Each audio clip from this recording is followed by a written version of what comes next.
오랜 세월이 지난 뒤에도 대한민국 현대사를 논할 때 김영삼 전 대통령을 빼놓고는 얘기할 수 없을 겁니다. 민주화 운동을 이끌었었고 그리고 대한민국 14대 대통령을 지냈습니다.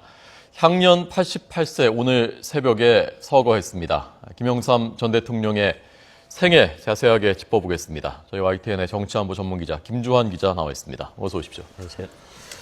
병세가 건강 상태가 좋지 않다는 소식은 전해 듣고 있었습니다만은 이렇게 악화된 줄은 몰랐었거든요. 좀 전해졌었습니까, 이런 상황이? 사실은 기자들은 계속 병원에서 좀 상태가 안 좋았다, 좋았다, 워낙 연로하시니까 이런 소식을 계속 접하고 있었는데, 예. 최근에 이제 19일 날 입원을 했다 그러죠. 해고 있다가 이제 급성 신부전증이라니까, 그러니까 노인성 연세든 신분이 돌아가실 때 나타나는 전형적인 그런 증세로 이제 서거했다고 오늘 새벽 2시에 서울대병원이 공식 발표를 했죠. 네. 며칠 전에 그러니까 입원한 상태 19일부터 입원해 예, 있었군요. 그랬다라고. 그때부터 상태가 좋지 않았었던 것으로 아마 전해지고 있습니다.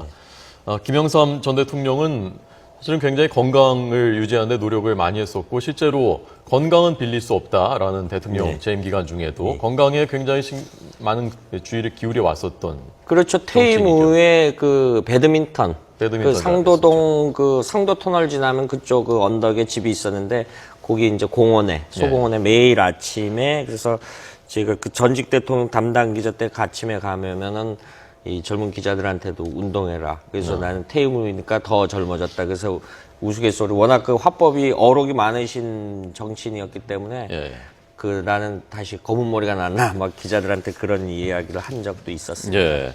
저도 2003년도에 한번 상도동 자택에 가서 취재하러 갔다가 같이 식사를 이렇게 몇 사람이 한 적이 있었는데 식사도 굉장히 잘 하고요. 그렇습니다. 아주 건강한 그리고 본인 건강에 대해서 자신감이 있는 그런 분이었죠. 그러나 연세가 어느새 향년 88세군요. 88세가 1927년도 거제에서 출생한 거로 아버지 돌아가시죠. 김홍종과 어머니 박부련 여사 사이에서 태어났고 했는데 이제 어머님이 이제 경남중학교 다니던가 그때 이제 그 당시엔 드물게 간첩이 쏜 총에 맞아서 숨지고 그래서 굉장히 이제 본인이 이제 몇 차례 이야기를 했습니다. 본인이 이제 이 방공에 대한 누구보다 투철하다라는 게 이제 그게 계기였다 이렇게 얘기했고 어쨌든 1948년도 서울대 철학과를 입학을 해서 젊어서부터 굉장히 나의 꿈은 대통령이다라고 해서 25살 때 우리나라 최연소 국회의원에 대해서 구선 의원을 하죠. 중간에 정적 부침이 있었습니다만 25살 때 국회의원이 됐군요.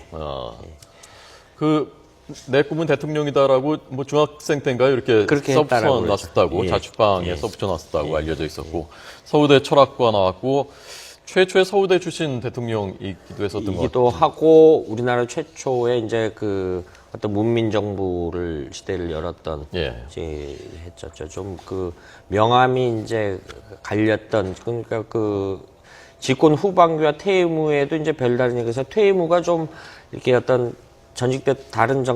외국 다른 전직 대통령들하고 달리 어떤 좀 활발하지 못한 아들 김현철 전 여의도 연구소장이 이제 구속되는 그런 아픔도 겪었고요. 이런 과정도 좀 있었죠. 예. 자, 젊은 시절부터 한번 짚어보겠습니다. 1927년생이고 국회의원이 된 것이 25세 때였고요. 40대 때 이미 40대 기술원이 나오면서 그때부터 대선 주자로 주목을 받았던 것이지 않습니까? 예, 근데 김영삼 전 대통령 일대기는 크게 4단계로 볼 수 있겠죠. 지금 말씀하신 대로 어려서부터 나의 꿈은 대통령이다. 유년 시절, 그 다음에 국회의원 되기 전까지, 그 다음에 국회의원 시절 구선을 지냈죠. 이때는 굉장히 어떤 민주화의 한 축이었고, 돌아가신 김대중 전 대통령과는 애증이 세계사에서도 유례가 없는 특수관계다라는 표현을 썼지 않습니까? 어떤 정치적 동지자 애증 관계라는 표현을 했었고요. 이런 부분이 있었고, 그다음에 집권 시절에 공과가 있었고 퇴임 후에. 그러면 이제 다시 이제 좀 거슬러 올라가면은 민주화 운동이 아마 유명한 1979년 5월로 기억이 되는데 YH 사건 때 그걸 계기로 해가지고 우리나라 현직 의원 중에서 헌정사상 처음으로 제명이 되죠. 예. 제명이 됐을 때 굉장히 유명한 어록을 하지 않습니까? 닭의 목은 비틀어도 새벽은 반드시 온다. 예. 그래서 그것이 결국은 부마 사태로 연결이 됐고 부마 사태가 이제 그 결과적으로 뭐 꼭 직접적인 도화선은 아니라고 하지만 결과적으로 그 정치적 격동기에 그것이 12.12, 5.18로 이어지는 그 정치적 격동기에 있었고 그다음에 80년대 어떤 정치적 그 해금 금지 상태에서는 이른바 민추협이라는 걸, 민주화 추진 협의회라는 거를 해서 네. 굉장히 그 우리나라 민주화에 큰 족적을 남기셨던 분이죠. 그리고 네. 집권 시절에 14대 이제 대통령을 했는데 우리가 지금 경복궁 앞에 광화문 광장 앞에 경복궁 앞에 과거 요즘 이 일제가 쓰던 조선총독부 건물은 중앙청이라고 건물이 있었는데 앵커께서도 기억하시면 그 건물을 과감하게 없앴지 않습니까? 폭파시켰죠, 폭파. 예. 그걸 해서 논란은 있었지요. 그때 예. 지금은 아마 그 젊은 세대들은 지나가면서 그 말을 안 해주면 거기에 건물이 있었다는 걸 전혀 기억을 못할 겁니다. 예. 그게 과거 우리 정부의 중앙청으로 썼던 건물인데 그 건물을 없앴죠. 그 다음에 이제 그 전직 대통령 2명을 구속시키기도 했었죠. 네. 노태우 전 대통령과 전두환 전 대통령을 구속시키기도 했고. 역사 바로 세우기였죠. 1995년. 그리고 5년이었습니다. 또 하나가 그 군내의 그 하나의 숙청. 예. 하나의 숙청으로 해서 굉장히 그 큰 뭐 국방장관 인사도 오전에 합참의장도 오전에 국방장관하고 협의를 해서 오후에 인사 발표를 하고 굉장히 전격적으로 했던 이런 부분도 있고 그다음에 금융실명제를 했던 장본인이 있죠. 초기에 그러니까 아주 그 문민정부 그 초기에 개혁을 강하게 밀어붙였었고 제일 유명한 그 생각이 나는 아마 현대사에 앞으로도 기록될 그 말이 조금 전 말씀하신 닭의 목을 비틀어도 새벽은 온다라는 것하고 저희들 기억에도 많이 남아있는 대도무문이라는 것 있지 않습니까? 대도무문 그 휘호를 쓰는 그 모습도 눈에 선한데요. 대도무문의 삶을 살아왔던 이 김영삼 전 대통령, 그것을 본인 아마 그 삶의 가치로 표방을 했었던 것 같습니다.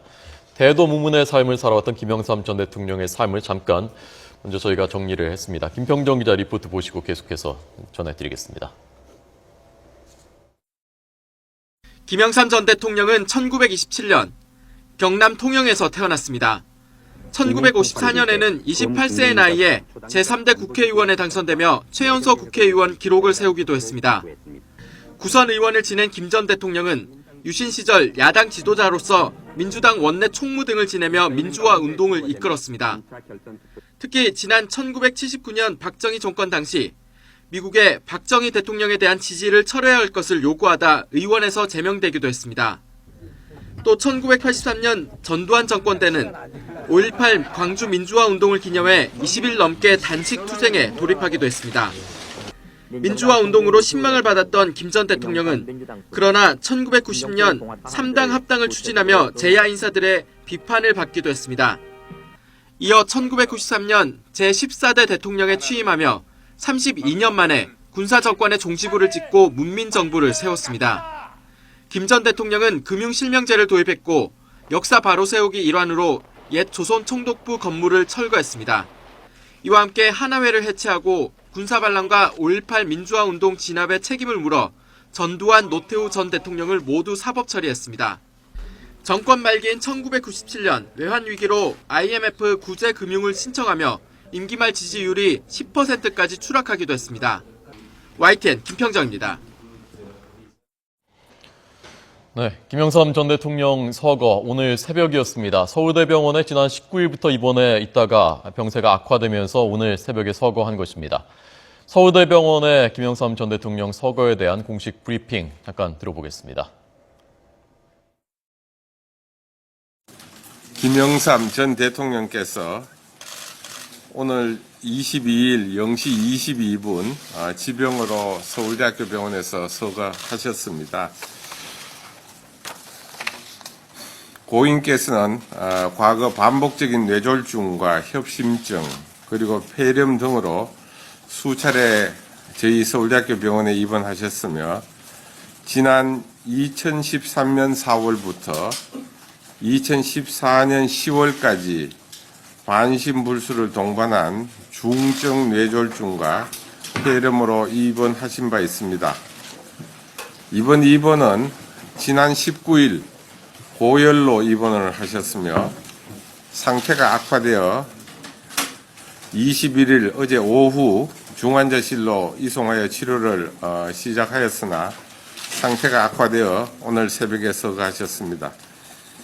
현재로서 사망의 이런 직접적 원인은 허약한 전신 상태에 폐혈증과 급성 심부전이 겹쳐 일어난 것으로 판단하고 있습니다. 이상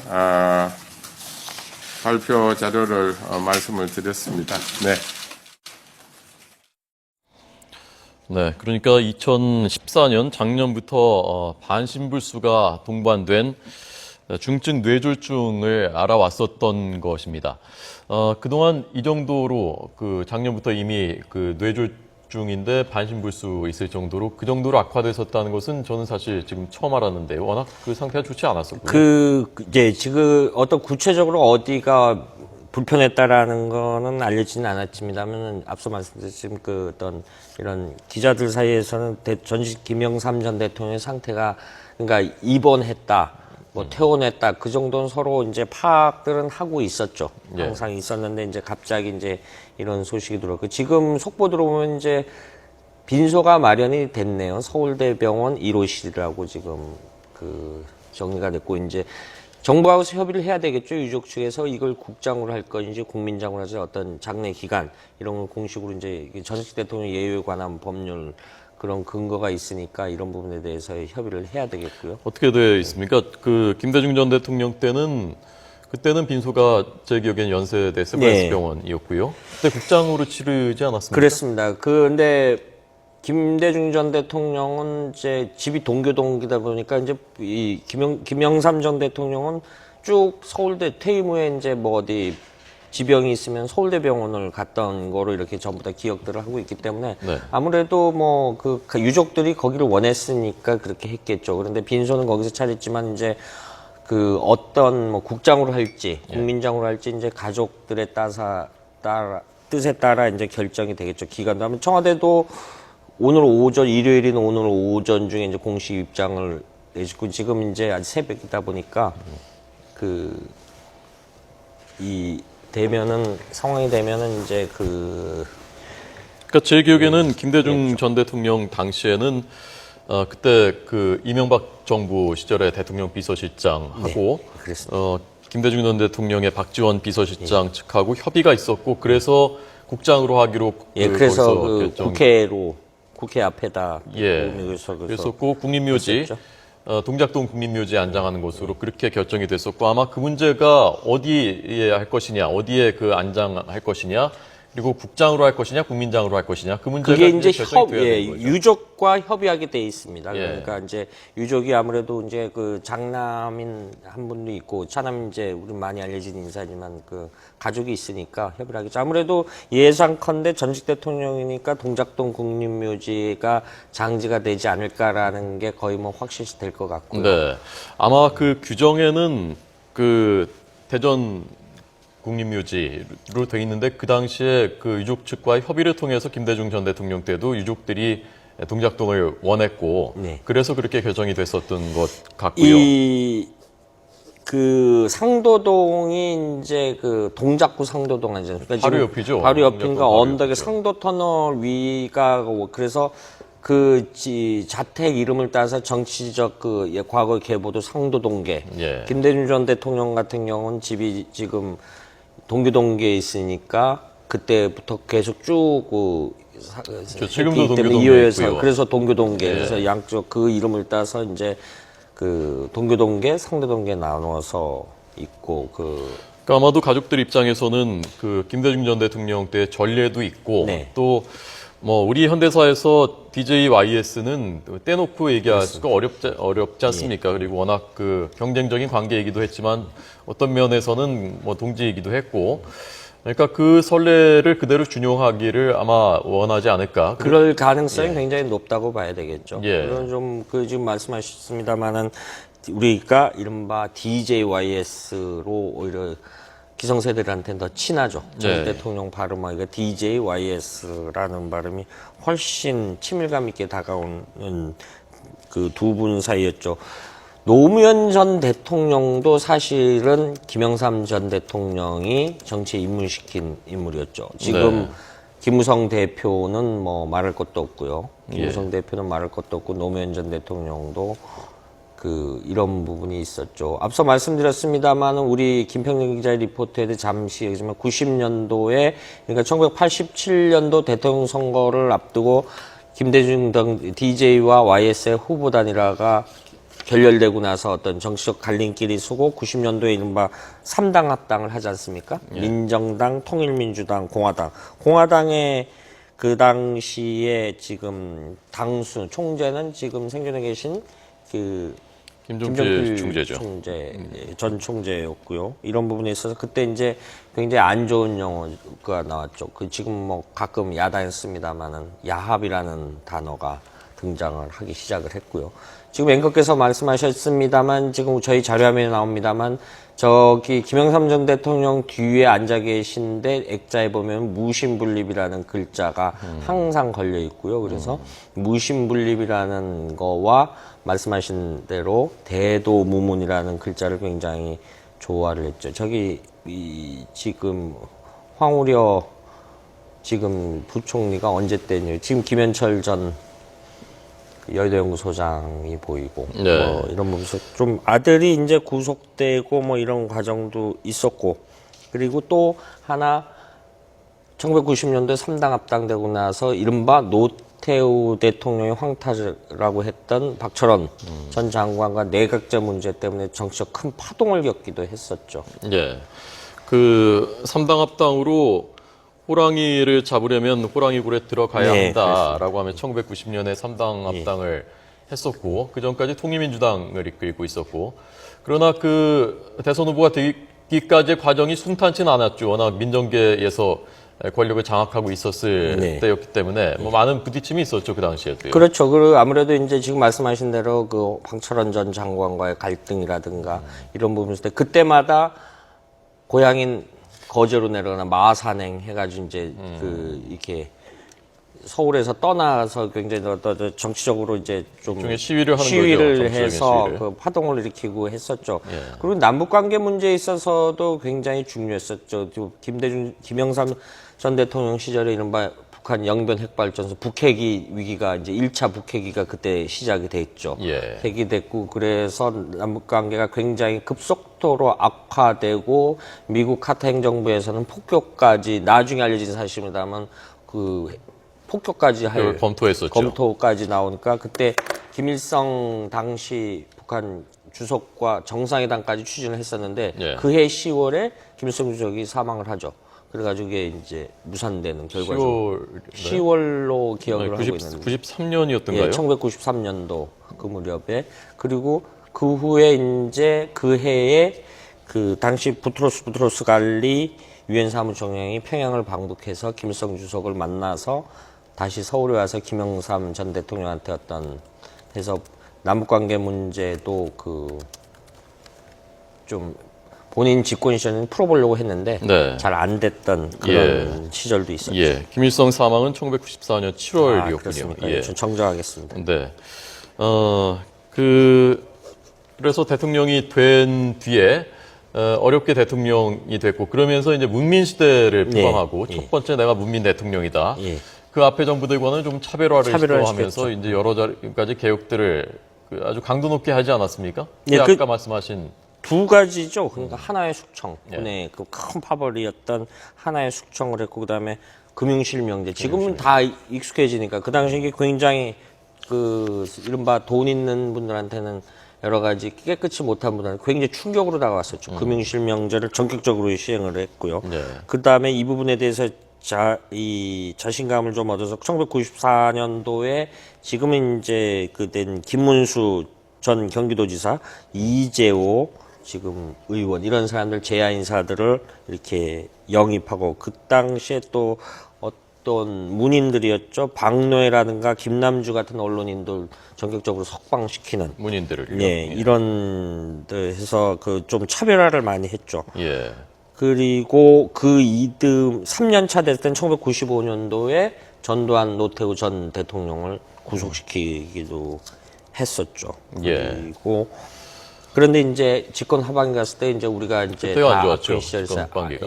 IMF 그가 어떤 맞게 되는 그런 이 시절이 김현철 씨의 있었죠. 국정장악, 국정농단, 국정농단도 그때 해서 나왔었고. 그때도 해서 그다음에 1996년도 이른바 한총련 사태, 그러니까 대학생들 해서 이때 뭐 공안 정부를 조성했다 이렇게 해서 그리고 이게 이제 정권 말기에 97년도에 이제 한보 철강에 부도가 나고 이런 뭐 우리나라 그 국제통화기금의 구제금융을 받아야 되는 이제 그 했습니다. 그래서 그 대통령이 그 마지막에 한 말이 있습니다. 퇴임식 때 영광의 시간은 짧았지만 고통과 고뇌의 시간은 참 길었다. 이런 어록도 남기고 좀 그 말이 아마 뭐 역대 우리나라 대통령들한테 거의 대부분 다 해당되는 얘기가 아닐까 한번 싶기도 그렇죠. 합니다. 참 그 현대사의 파장을 넘어왔었던 오랜 그 세월 동안 민주화 운동을 이끌었고 그리고 대한민국을 또 이끌었었던 인물, 현대사의 거목 김영삼 전 대통령이 서거했습니다. 오늘 새벽입니다. 0시 22분, 11월 22일, 공교롭게도 22일 0시 22분에 지병으로 서거했습니다. 향년 88세, 경남 거제 출신이고요.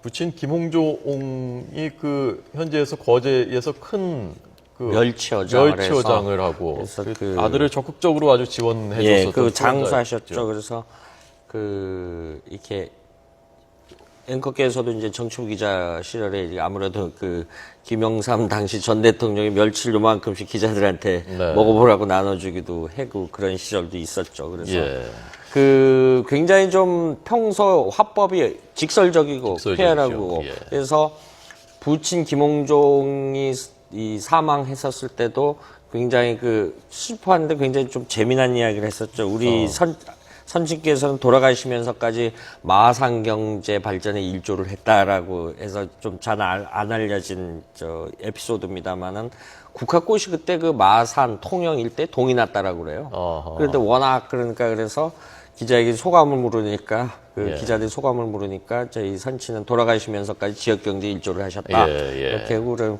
뭐 고인한테 이런 표현이 어쩔지 모르겠습니다만은 사투리가 끝까지 안 고쳐진 부분이 하나 있었지 않습니까? 확실하게 확자가 안 돼서 항상 확실히 그래서 대중연설할 때도 이 부분을 좀 기자들이 많이 웃고 그래서 이제 저희 YTN 제가 담당 기자였을 때는 이제 YTN 기자 왔나라고 하는 거 ITN 기자라 그랬었죠. ITN 이제 본인께서는 굉장히 재미나게 말씀도 하고 그래서 이 기억이 아직 남는 부분이 있습니다. 그러니까 말이 아주 그 김대중 전 대통령하고 대비되지 않습니까? 김대중 전 대통령은 말도 그렇고 삶도 그렇고 뭔가 좀 논리적이고 그렇다면 김영삼 전 대통령은 그렇게 논리적이지는 않지만 뭔가 사람을 끌어들이는 친화력 같은 것이 강했었죠. 직설적이고 하지만 이게 호통을 치셔도 이렇게 좀 듣는 사람이 기분이 별로 안 나고 그리고 이른바 이 뒤쪽 후담이 없다. 그러니까 이른바 저희가 이제 뒤끝이 없다라는 그런 평가를 받았던 지금 말씀하신 대로 DJYS는 어떤 성격 자체도 극과 극을 달리는 그런 부분이었죠. 제가 2003년도에 아까 말씀드린 대로 그때 그 김영삼 전 대통령 상도동 자택에 가서 같이 서너며 이렇게 식사를 하면서 한참 그 김영삼 전 대통령 얘기를 들은 적이 있었는데 그 당시에도 이미 그 김대중 전 대통령도 퇴임했을 때였거든요. 그런데도 불구하고 김대중 전 대통령에 대한 얘기를 굉장히 많이 하시면서 좀 불편한 심기를 많이 내비치는 그러니까 이게 아주 평생 정말 숙적이구나 하는 생각이 들더라고요. 지금 원래 이제 1970년도 7대 대선 때 이제 40대 기수론에서 그때 정책 라이벌 관계에서 그때는 이제 사실 민주화라는 애증의 관계가 교차를 했는데 지금 말씀하셨던 그 87년도 대통령 선거를 앞둔 후보 단일화가 결렬이 되고 그 다음에 이제 3당 합당이 되고 이 과정에서 이제 이때는 정말로 그때부터는 정치적 라이벌 관계로 돌아서죠. 돌아서고 나는데 이른바 그 국민의 정부 들어서 이른바 정치적으로 큰 파동을 일으켰던 30억 플러스 알파, 20억 플러스 알파 사건이 터지죠. 예. 그 했는데 이제 뭐 그 다 언론에 표출된 얘기 있습니다만 이제 그 김대중 전 대통령이 김현철 전 소장의 이제 여러 가지 사면 문제가 이게 잘 안 되고 어떤 기점은 이거는 이제 얼마 전에 돌아가신 박상천 전 법무장관이 본인이 거절을 했었다라고 이런 여러 가지 나중에 이런 얘기를 했었고요. 그래서부터 그때부터 김현철 씨 사면을 본인이 법무장관한테 안 거절했다. 박상천 됐다. 장관이. 그래서 김대중 전 대통령은 그거를 좀 검토를 해봐라라고 지시를 했다라고 합니다. 예. 했는데 여러 가지 문제가 있어서 안 됐다. 그런데 어찌 됐든 간에 그러니까 그 문제 때문에 더 틀어졌군요. 그래 김대중 전 그게 대통령하고. 계기가 그거였다라고 박상천 전 법무장관이 분명히 이야기 몇 차례를 한 적이 있거든요. 예, 예. 그래서 그때부터 굉장히 비난의 강도를 높이죠. 예.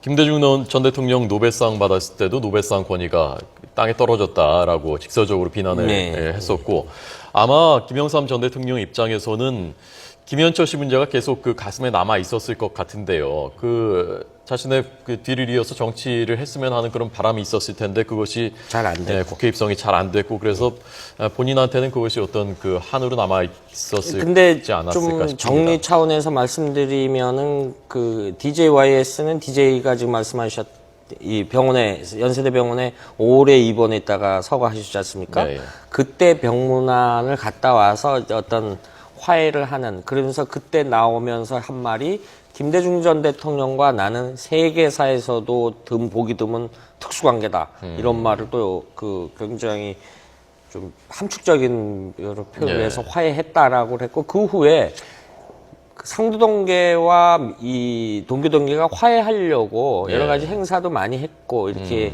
노력을 많이 했죠. 그런데 이제 사실은 근데 정책 거목이 이제 다 이게 사라지고 나서 이제 본인도 이제 그 뒤에 이제 있었던 이쪽 건너가 뭐 전 대표도 있었고 김성 대표도 역시 이제 김영삼 전 대통령 밑에서 정치를 배웠고 예. 정치를 입문했기 때문에 지금 화면이요, 예. 김 기자. 저게 언제쯤일까요? 저게 청와대 같지는 않은데요.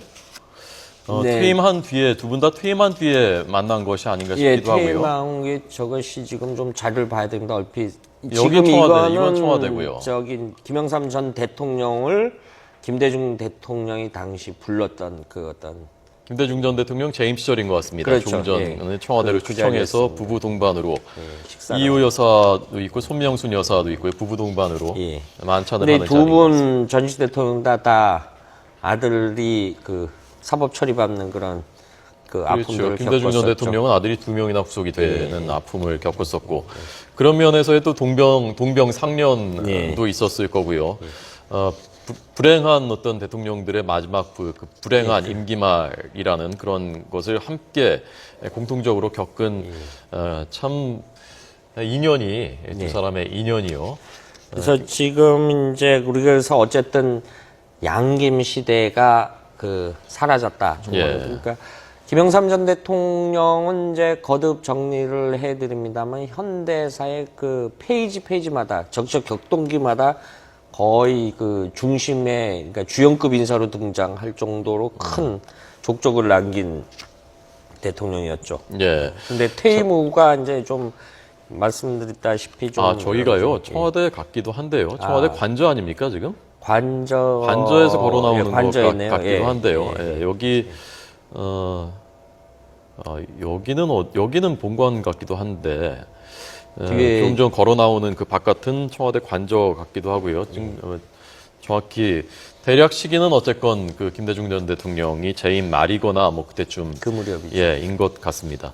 삼김 시대를 이끌어왔던 그 세 사람의 정치 지도자들 가운데 두 김종필 축이 전 총리만 남았군요. 예, 남았죠. 그런데 이 삼김 정치가 이제 우리가 이 지역구도가 이게 구축이 완성되는 그런 어떤 정치적 나쁜 면도 없지 않아 있었고요. 어쨌든 그런데 이제 삼김 정치는 이제 그 지금 3당 합당이 어떤 여파로서 이렇게 그 다가오는 그런 게 있었고 지금 그래서 근데 이 공적인 부분을 좀 평가를 하자면 양김 시대 때 그 정치적인 표현 수법이 굉장히 수준이 있었어요, 사실은. 지금 어떤 아마 낭만이 있었다면 예. 그런 얘기죠. 그 굉장히 그 정책 표현이 그래서 이 출입하는 기자들도 참 이게 그 소위 말해서 새로운 그래서 이 지금 살아계신 김종필 전 총재라든가 김영삼 전 대통령 역시 김대중 전 대통령도 말할 것 없이 기자들한테 공부하라고 이렇게 공부 책 열심히 읽으라고 많이 이렇게 했지 않습니까? 근데 요즘 정치인들이 기자들한테 공부 열심히 하라고 하는 소리는 별로 들어보지 못했던 것 같아요. 예.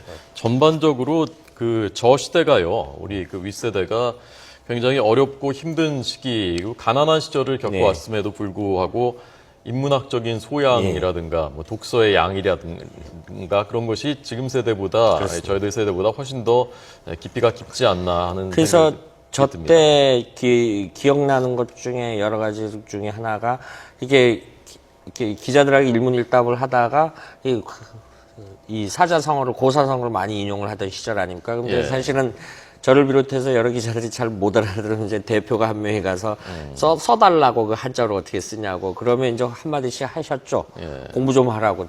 요즘 젊은 기자들은 책을 너무 안 본다. 예. 이렇게 해서 호통을 치시고 그래서 그런 것들이 좀 기억에 남기도 합니다. 예, 저때 그 청와대에서 청와대 출입 기자들하고 좌담회, 간담회를 하는 모습, 김영삼 전 대통령 재임 시절의 모습이었습니다. 저 때가 벌써 그러니까 20년이 넘은 거죠. 그렇습니다. 네, 재임 시절이요. 그리고 그 뒤에 몇 년 뒤에 지금 모습은 몇 년 뒤에 김대중 전 대통령 재임 시절에 평생의 라이벌로 여겼던 김대중 전 대통령이 취임하는 모습을 취임식장에서 바로 전 대통령으로서 지켜봤고 그 뒤에 사이가 그다지 좋지가 않았었고 아까 말씀하신 대로 김현철 씨 사면 문제 때문에 더 악화됐었고 그러다가 그것이 이제 김대중 전 대통령이 병세가 위독해졌을 때 그때 말씀하신 대로 그 문병을 가하고 그러면서 화해를 하는 했었죠. 예. 참 아마 이 소식을 들으면서 많은 분들이 그 감회에 젖을 것 같은데요. 한 시대가 그야말로 이제 사라지는 거죠. 막을 내리는구나. 그야말로 한 시대를 상징해 왔었던 그 거목들 중에 김대중 전 대통령이 2010년도에 먼저 서거를 했고 그리고 5년 뒤에 이제 김영삼 전 대통령이 거의 그 50년 한 사람 개인 일생이 정치 인생을 50년씩 산다라는 건 이건 정말 굉장히 드문 거였는데 지금 DJYS는 그렇게 평생 살아왔는데 기억나는 것 중에 하나입니다만은 어느 분야를 하더라도 한 분야에서 20년 이상을 해봐라. 그런 말을 몇 차례 한 적이 있어요. 그래서 요즘 특히 젊은 세대들이 이렇게 힘들면 직업을 바꾸고 이러는데 한 분야에 여러 가지 그러니까 20년 정도 해보고 아니면 바꾸라. 그러니까 근데 사실 20년 정도 해보면 다 전문가가 된다라고 그러거든요. 그게 이제 그것이 이제 그 인생 선배로서 후배들한테 이렇게 조언도 해주고 그런 기억도 있습니다. 네. 김대중 전 대통령 서거는 2009년이었군요. 2009년이고 6년 지나서 이제 김영삼 전 대통령이 뭐랄까 정치적인 라이벌이자 동지였던 김대중 전 대통령과 같은 곳으로 떠났습니다. 우리가 애증 관계라는 표현을 이 두 사람 관계만큼 이 표현이 맞는 관계가 없을 것 같아요. 여기는 지금 대통령 재임 시절인가요? 아니요, 이게 보니까 퇴임 때 모습이군요. 퇴임 때 모습이고. 이 상도동으로 돌아오는 모습이군요. 상도동에 돌아오는 모습이죠. 그러니까 저게 1998년 2월이겠죠. 98년 2월에 국민의 정부가 출범하면서 김대중 전 대통령이 청와대에 들어가고 그러면서 지금 퇴임해서 상도동 자택으로 돌아오는 집이 굉장히 작아요. 집이 작고 근데 저 상도동 자택에 관한 얽힌 재미난 에피소드도 있습니다. 저기가 일본 다다미식 구조가 많은데 저 지역이 과거에 그 언덕인데 과거에 조선총독부 고위 관리들이 왔던 어떤 이렇게 타운 개념이 됐는데 적산가옥이고 적산가옥 그런 형태에 있었는데 그 돌아가신 그 김동영 전 의원이 아니 다른 집도 많은데 왜 이런 데다 이렇게 집을 하냐라고 하니까 그 유명한 그 잘 안 알려진 이야기입니다. 도배하면 괜찮다. 도배하면 괜찮다. 도배하면 괜찮다. 그래서 근데 그 표현도 도배라고 하는 게 경상도식 사투리로 대배하면 개안타 해서 저도 사실 참 못 알아들었었습니다. 예. 김영삼 전 대통령 상도동 자택, 뭐 김대중 전 대통령의 동교동 자택, 그게 한국 현대사의 그 현장이자 뭐 본산 그렇죠. 같은 곳이지 않습니까? 동교동계, 상도동계라는 이름도 나왔는데 뭐 저도 두 군데 다 가봤는데요. 뭐 크지 않습니다. 예, 작죠. 뭐 두 군데. 지금 좋은 집 개념으로 하면은 굉장히 작아요. 예, 허름하다고 할 수도 있을 정도로 그냥 보통 그 살림집이 조금 큰 정도이고 집도 오래된 낡은 집들이고 물론 이제 그 뒤에 현대식으로 좀 수리를 하기도 했습니다만은 그 김영삼 전 대통령이 키운 아까도 말씀하셨습니다만은 상도동계 조금 전 말씀하신 김동영 전 장관, 예. 최형우 지금 살아계시죠? 전 장관도 계시고 뭐 상도동계 직계뿐만이 아니라 정치에 입문시키는 사람들이 굉장히 많지 않습니까? 네, 지금 뭐 이재호 의원도 그렇고 예. 김문수 전 경기도지사, 뭐 지금 대표적인 건 여당 대표. 예, 여당 대표 김무성 대표는 이제 그 상도동계 본인이 이제 막내였다라고 하고 사실 이제 상도동계는 이제 민주당으로 넘어간 잘 안 알려지면 정장선 전 의원, 예, 그 예. 평택에 평택에. 그분도 사실은 그 상도동계로 분류할 수 있는 그런 인사죠. 예. 지금 뭐 저 박정훈 박정훈 전 의원 의원 나오네요. 모습이 보이고요.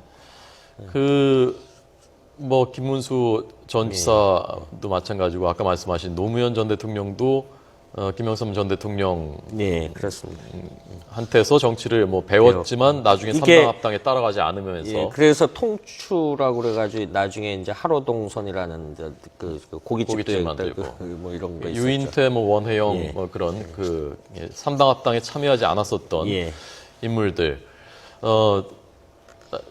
1996년 대통령 재임 시절에 그때 총선 치르면서 그때 이회창, 박찬종 뭐 이런 그 정치인들을 영입해서 이회창 전 총리는 총리했다가 그때 정치에는 처음 입문시키면서 그것도 사실은 정치에 입문시키는 그런 역할을 하는 거죠. 그 이제 박찬종 그 전 의원도 그 당시 이제 한 달 이제 잠재적으로 경선 후보로서 지금 말씀하셨던 1996년, 97년 어간에 굉장히 집이 그 방배동 근처였었는데 그 당시에 한때 짧은나마 좀 문전성실 이론 그런 어떤 정치적으로 스포트라이트를 받았던 시절이 있었죠. 그 당시 김영삼 전 대통령이 민자당, 신한국당 이렇게 하면서 차기 대선 후보, 다음 그 대선 후보로 이른바 구룡을 경쟁시키는 예. 그런 구도를 만들지 않았습니까? 결국 뭐 정권 재창출에는 실패했었죠. 그 구룡이요. 그 구룡 그 이야기 때 그때 이제 신한국당 때 이제 당내 내분이 좀 하니까 이게 약간 방담일 수도 있습니다만 그 당시에 이제 대변인이 박희태 전 국회의장인데 시끄러우니까 그때 유명한 어록이 있죠.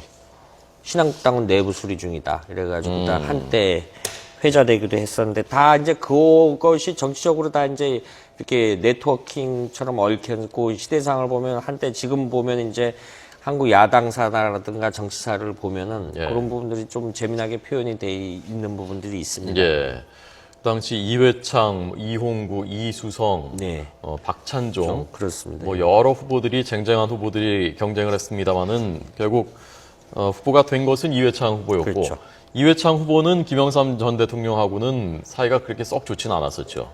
그 경선 과정입니까? 그 과정에 이제 뭐 이렇게 어떤 그 지방에서 이렇게 YS 이렇게 전당대회 과정에서 뭐 이렇게 관련 뭐 상징물을 이렇게 불태우고 그래서 정치적 갈등도 빚고 예. 뭐 이런 게 있었죠. 네. 총리 재임 시절에도 김영삼 대통령하고 좀 충돌이 있었고요. 충돌이 있다 보니까 유해찬 전 총재 같은 경우는 이른바 대쪽 총리라는 그 당시에 별명을 얻고 예. 그것이 이제 정치적으로 다시 이제 대중화되는 그런 기반이 되기도 하고 이런 과정을 겪기도 했죠. 예.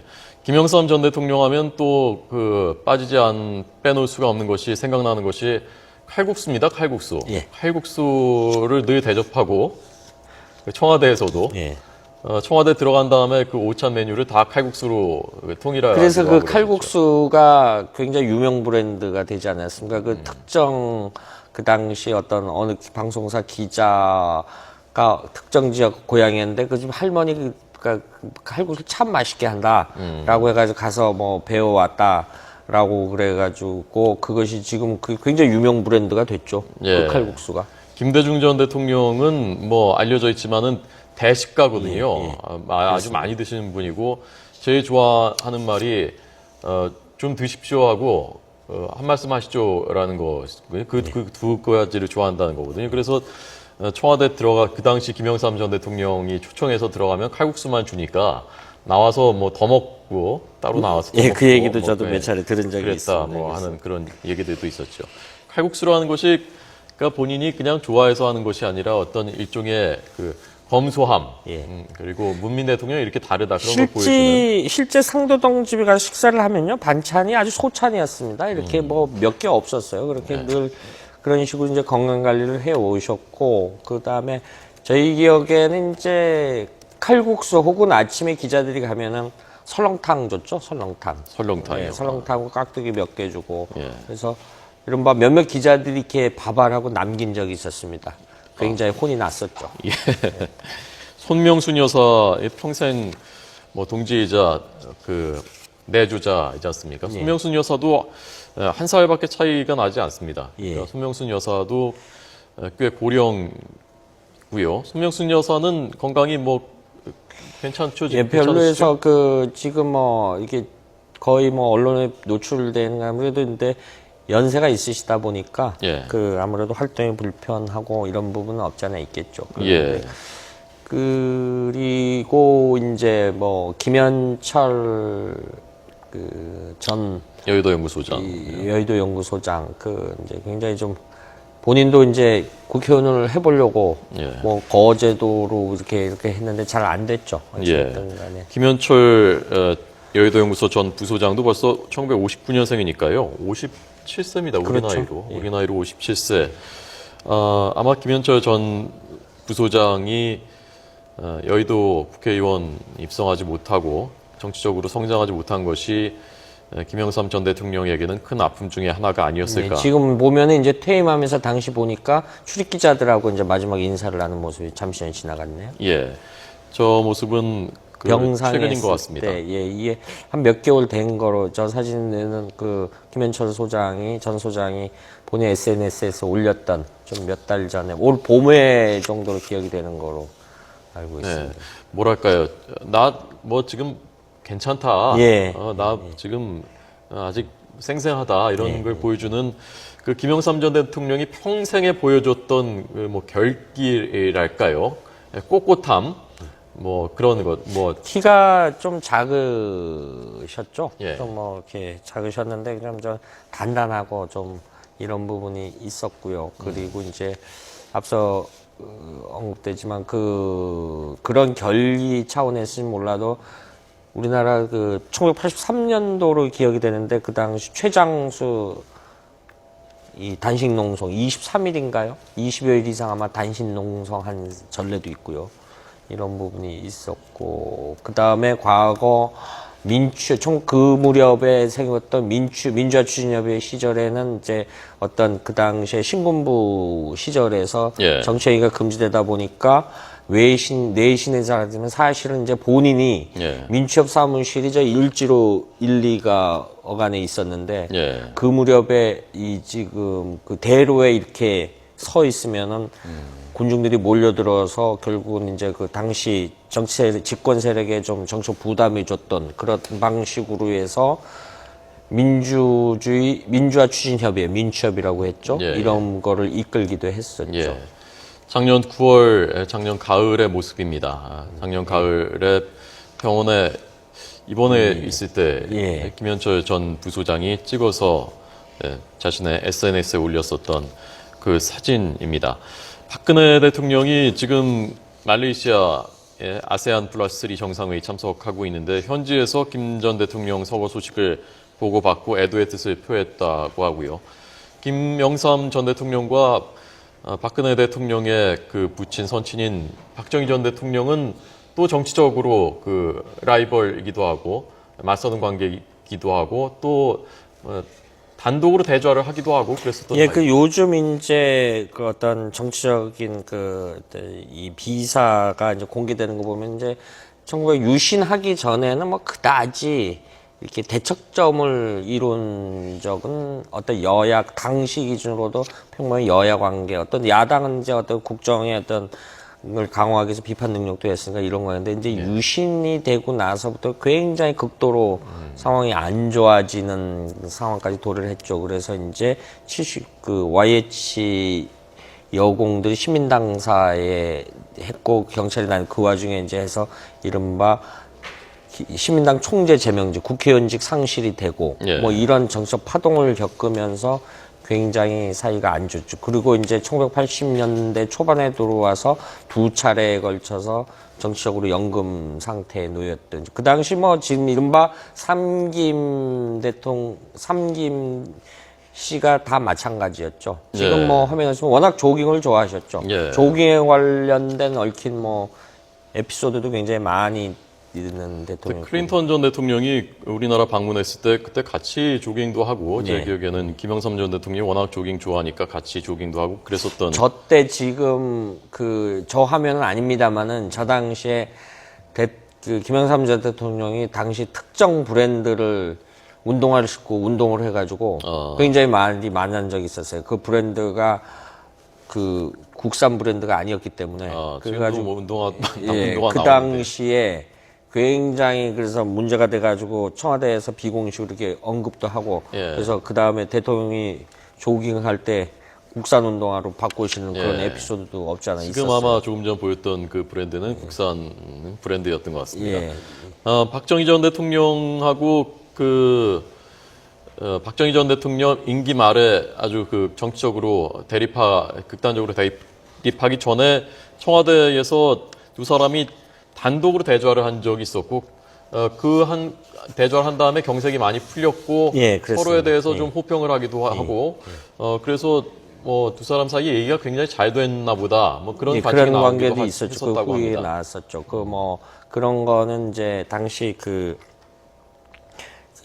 우리가 이제 좀 여러 가지 있었고, 그 무렵에 이제 거슬러 올라가면은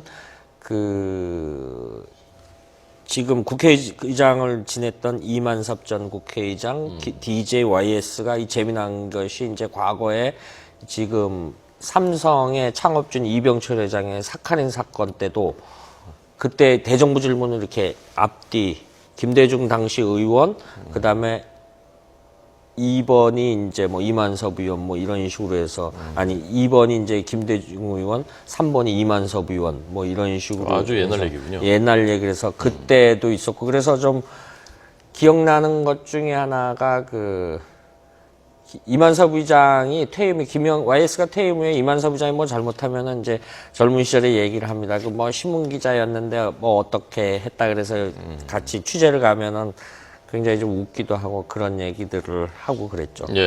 박근혜 대통령하고 김영삼 전 대통령 간의 관계는 어땠습니까? 좀 가깝지 않았다라고 보는 게 좀 맞을 거라고 봅니다. 선출 문제 때문에. 2012년도 대선 앞두고 이제 김문수 전 지사가 상도동을 갔는데 굉장히 좀 거친 언사를 했었죠. 거친 언사를 했어. 박근혜 대통령에 대해서요. 그 당시 후보죠. 당시 후보에 대해서. 당시 후보에 대해서 굉장히 좀 거친 언사를 했었죠. 그래서 그런데 이제 본인이 입문 시켰던 노무현 전 대통령에 대해서도 역시 이 탄핵 당시가 노무현 전 대통령이 한번 정책 탄핵 과정이 있었지 않습니까? 2004년이죠. 그 무렵에 대해서 굉장히 냉소적 반응도 보이기도 했었죠. 그래서 퇴임 후에는 좀 여러 가지 정치 현안마다 굉장히 입장을 표명하는 그런 자세를 보이기도 했습니다. 자, 김영삼 전 대통령 향년 88세로 서거했습니다. 외신들도 긴급 기사로 타전하고 있습니다. AP통신도 김영삼 전 대통령의 서거 소식을 긴급 타전했고요. 김 전 대통령이 군사 독재 항구에서 민주화 운동에 투신했고 평화적으로 정권을 이양받은 대통령이었다라고 보도했습니다. AFP통신도 고인이 한국에서 첫 문민정부를 출범시킨 대통령이었다라고 보도했습니다. 또 중국 신화통신, 미국의 유력 일간지인 워싱턴 포스트, USA 투데이도 잇따라 김 전 대통령의 서거 소식을 전하고 있습니다. 정상회담 할 때도 정상이 된 다음에도 정상회담하고 하면서 굉장히 직설적인 표현을 많이 했었고요. 버르장머리, 일본 버르장머리 고쳐놔야 한다, 뭐 이런 말도 했었고, 그렇죠. 그러니까 평생의 정치 스타일도 그렇고, 통치 스타일도 그렇고, 직선으로 갔었던, 그리고 직설적으로 얘기했었던 그런 정치인으로 기억될 것 같습니다.